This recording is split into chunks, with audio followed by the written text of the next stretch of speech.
And so, you know, when I started thinking about this, my grandfather was vice president of the International Ladies Garment Workers Union. My father was a union-side labor lawyer. And when I started trying to think about what the new form of unionism was, one that was going to be based on markets where revenues have to exceed expenses, where a lot of the ways cooperatives and mutual aid societies are formed are based on markets and understanding them, let's just say that this was about moving away from a way that it had been done and very much starting to say, I'm focusing on the problem.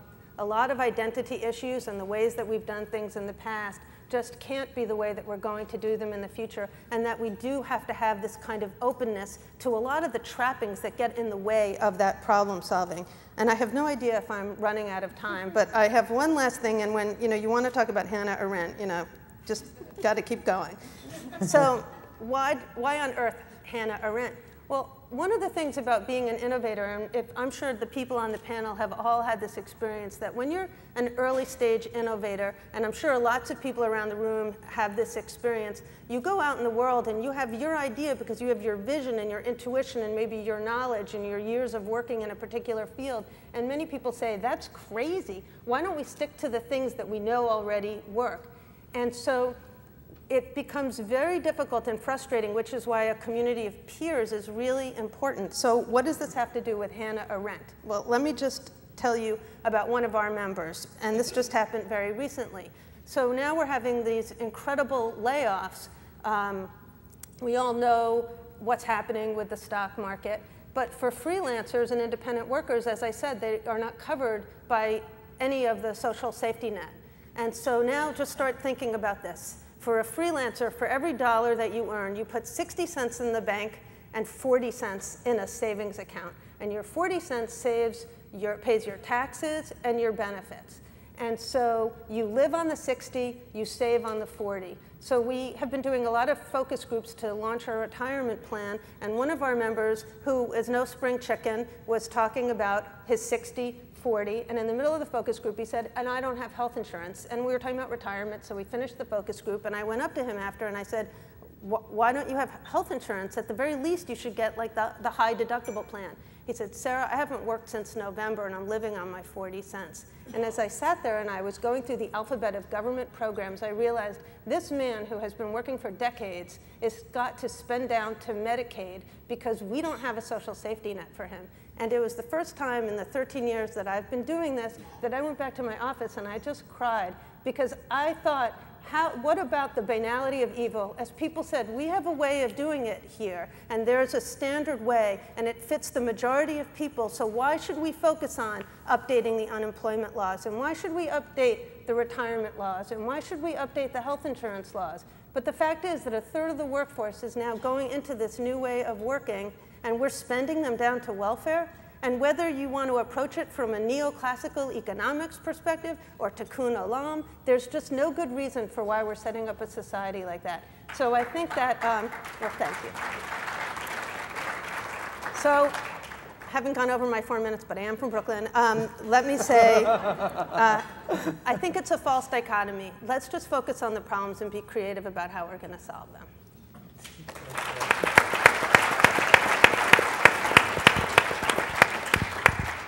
Thank you, Sarah. Next, we have Sasha Dichter.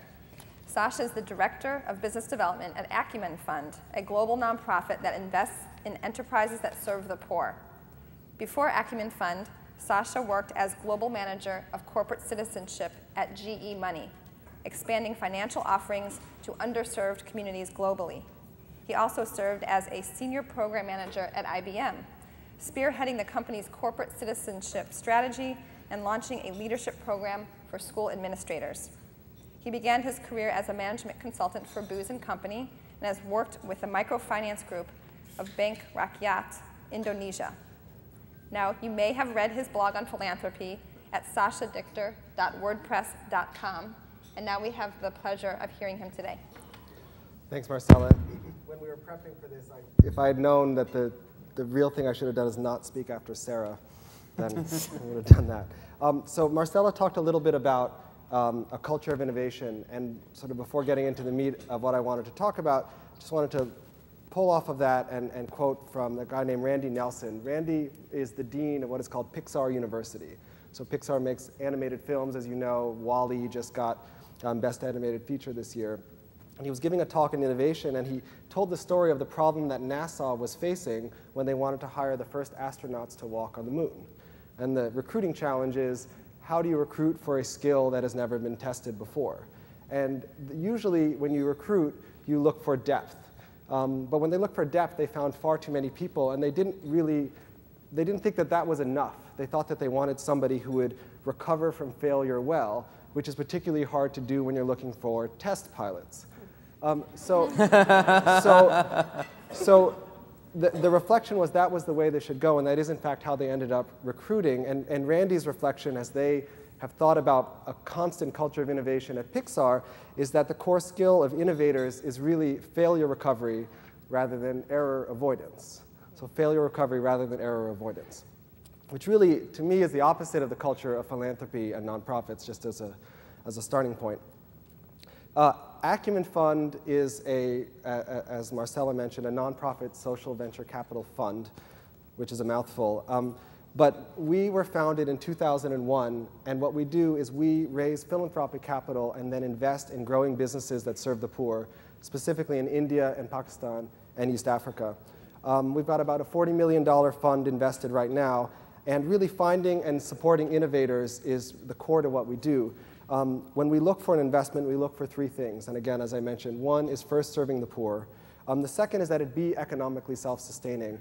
That's important for us not simply because of the feedback loop that we think the market provides, but because if for every investment we make, we talk about an aspiration of reaching more than 1 million customers, we just don't think that's going to happen without a stream of revenue coming in that will support that. And the third point really is around breakthrough innovation, and we can talk about that a little bit more.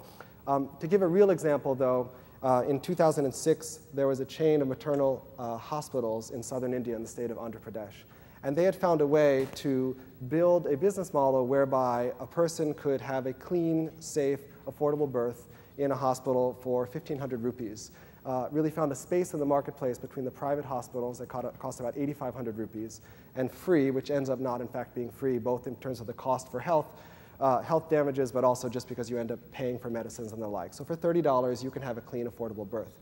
The CEO of LifeSpring came to us. They had one hospital, and they said, what I need is growth capital. I need $2 million equity investment to go from one hospital to 30 hospitals and really change the face of maternal delivery in India, where 1 in 4 maternal early childhood deaths happen annually around the world. So we put in that growth capital, and to understand what it means to invest in innovation in that way, I had heard 1 to 30 hospitals a number of times, and it never really sunk in until Anand Kumar, who's the CEO of that enterprise, said to us in November of last year that he has to go from a 50-employee company to a 2,000-employee company in 24 months. So it's not simply about finding that growth capital. It's how do you find, for example, nurses who will treat poor people with respect and dignity on that kind of scale. And one of the things he reflected to us was that he's literally considering hiring people from the hospitality industry and teaching them to be nurses rather than nurses to try to teach them how to treat people with respect. So that's an example, again, of what we do. We have about 30 of these investments, and I'm happy to talk more about that. The last point I want to make is something that I talked about a little bit. Marcella mentioned that I have a blog, and it's interesting once you start doing something what you pay attention to. Literally the second day after I decided to start the blog, I was dropping my son off at the Bethel in New Rochelle and noticed Maimonides saying about tzedakah. And it's, again, something that I probably had walked by many times before, but only in that moment of, well, gee, I said I'm going to write this blog about philanthropy, and all of a sudden you start paying attention to new things. But the post that I wrote was titled, Should Foundation Program Officers Be More Like Venture Capitalists? And I asked the question because it's sort of obvious to me that, you know, I mean, I'm just curious for a show of hands, who here has either been a venture investor, been in a startup, or in some way been connected with that kind of activity? Can you just raise your hands? Okay, so the expertise about innovation is there in the room, and then the question is, how does that look different from how we typically think in the nonprofit sector? And I have 5 things, but I'll only do 3. So what VCs do, well, first and foremost, they bet on people and teams first, each and every time.